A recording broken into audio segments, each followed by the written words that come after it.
Bonjour Isabelle Deminck. Bonjour Vladimir. Merci de recevoir chez vous la communauté Even, des gens qui sont passionnés par la longévité. Vous êtes naturopathe, micronutritionniste et vous êtes également journaliste qui enquête depuis plus de 10 ans maintenant sur les perturbateurs endocriniens et sur leur impact sur la santé, l'espérance de vie en bonne santé et sur la longévité. Vous êtes presque une journaliste militante puisque vous avez écrit aussi des livres qui dénoncent les effets des perturbateurs endocriniens sur la santé humaine, notamment le livre qui s'appelle « J'évacue les perturbateurs endocriniens, c'est parti ». Voilà. Et un autre livre qui parle de nos enfants et des effets des perturbateurs endocriniens sur nos enfants qui s'appelle « Perturbateurs endocriniens, une bombe à retardement pour nos enfants ». J'invite donc tout le monde à découvrir ces livres dans les librairies.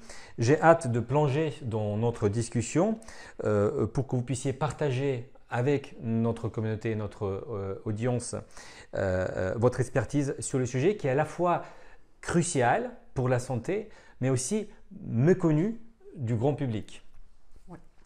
Vous allez nous apprendre à identifier, repérer les perturbateurs endocriniens, connaître les endroits, les produits où ils se trouvent et vous nous donnerez des stratégies, des conseils très pratiques pour qu'on puisse, encore une fois, les éviter, réduire leur impact sur la santé, vivre mieux, vivre plus longtemps, vieillir moins rapidement possible puisqu'on aura moins d'impact de ces éléments-là sur notre santé.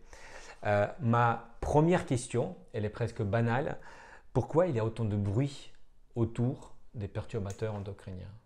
Alors aujourd'hui, il y a du bruit. C'est assez récent, effectivement. Tout simplement, je pense, parce qu'il y a une espèce d'épidémie de maladies dites de civilisation, c'est-à-dire des maladies qui nous touchent, nous, dans nos sociétés occidentales, qui sont voilà, toutes sortes de cancers, de diabète, de problèmes d'obésité, etc., qui sont ce qu'on appelle des maladies multifactorielles. C'est-à-dire qu'il y a toujours plusieurs causes pour les expliquer, mais dans ces causes, il y a une cause environnementale qui est importante. Et dans cette cause environnementale, les perturbateurs endocriniens ont un rôle à jouer. Et quel est justement le rôle qu'ils jouent dans ce facteur environnemental? Les perturbateurs endocriniens, en fait, ce sont des molécules qui vont perturber notre système hormonal. C'est pour ça qu'ils ont été appelés ainsi. Système hormonal qu'on appelle aussi système endocrinien. C'est un système qui contrôle plein de choses dans notre organisme. C'est des glandes que vous connaissez peut-être, c'est la glande thyroïde, ça va être dans le pancréas qui va permettre de fabriquer de l'insuline. L'insuline, c'est l'hormone qui permet de gérer le sucre dans l'organisme. Ça va être évidemment les glandes de la reproduction, par exemple. Et toutes ces glandes, en fait, elles envoient des messagers aux cellules de l'organisme et ces messagers sont là pour leur apporter un message très précis. C'est une mécanique très précise, le système hormonal. Et ces molécules qu'on appelle perturbateurs endocriniens, en fait, elles brouillent les messages. C'est comme si c'était un brouilleur de communication. Ils brouillent les messages, c'est-à-dire que soit ils vont envoyer des fausses infos au mauvais moment, soit ils vont bloquer l'entrée des cellules là où les vraies infos devraient arriver et du coup elles n'arrivent plus. Et tout ça, tout ce que ça produit, ça va produire des dérèglements en fait sur l'organisme.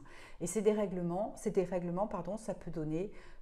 peut participer à des pathologies comme avoir du diabète, comme des problèmes d'obésité, parce que ça concerne notamment ce que je disais tout à l'heure, le pancréas et l'insuline. Ouais. Ça va concerner toute la sphère de la reproduction.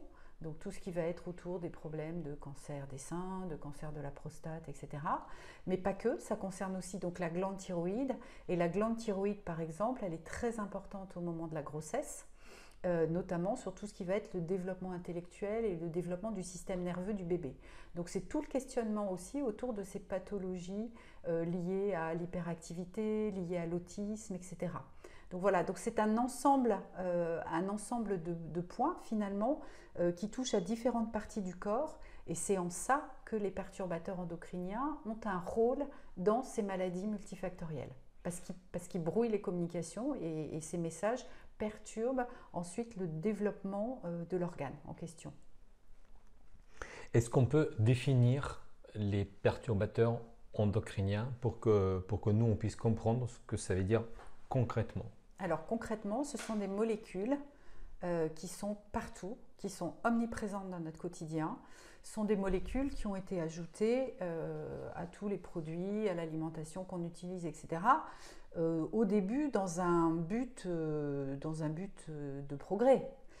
Ça va être des pesticides qui sont utilisés pour l'agriculture, ça va être des conservateurs qui sont mis dans des cosmétiques pour pas que la crème tourne et vous donne une maladie de la peau, ça va être des assouplissants qui sont mis pour fabriquer certaines formes de plastique, ça va être des retardateurs de flamme qui sont mis dans tout, dans les coussins, dans les ordinateurs, etc. pour éviter les propagations d'incendies. Voilà, donc à l'origine, c'est des produits qui avaient une fonction, on va dire, qui était censé être utile.